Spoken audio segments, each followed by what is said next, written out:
Anganwadi workers and helpers mini anganwadi కార్యకర్తలు చేస్తున్న రాష్ట్ర వ్యాప్త సమ్మె 16వ రోజుల భాగంగా సమగ్ర శిశు అభివృద్ధి అధికారిని సిడిపిఓ కార్యాలయం నుండి ప్రభుత్వానికి వ్యతిరేకంగా నినాదాలు చేస్తూ ర్యాలీ ప్రదర్శనగా సిద్దివటం రోడ్డు వైఎస్ఆర్ సర్కిల్ నుండి బద్వేల్ ఎమ్మెల్యే సుధా ఇంటి వద్ద అంగన్వాడీలు బైఠాయించి నిరసన తెలియజేశారు.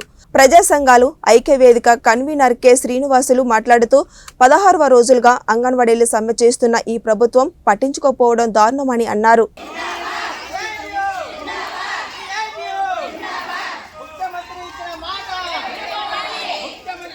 ఈరోజు బాగా టిఫిన్ బలంగా తినొచ్చారు, కానీ హర్షండి టిఫిన్ బలంగా తినొచ్చారు. జస్టిస్ జస్టిస్ ఏమ్మా మీరు ఎవరోరా అరవండి, వీధులు దద్దరిల్లాలా, సౌండే లేదు. ఏమ్మా మీరు అరవరా, అరవండి. మీరు దేనికి పోతాడు ఏందనేది తెలియాలి కదా జనాలకు. చేయాలి చేయాలి చేయాలి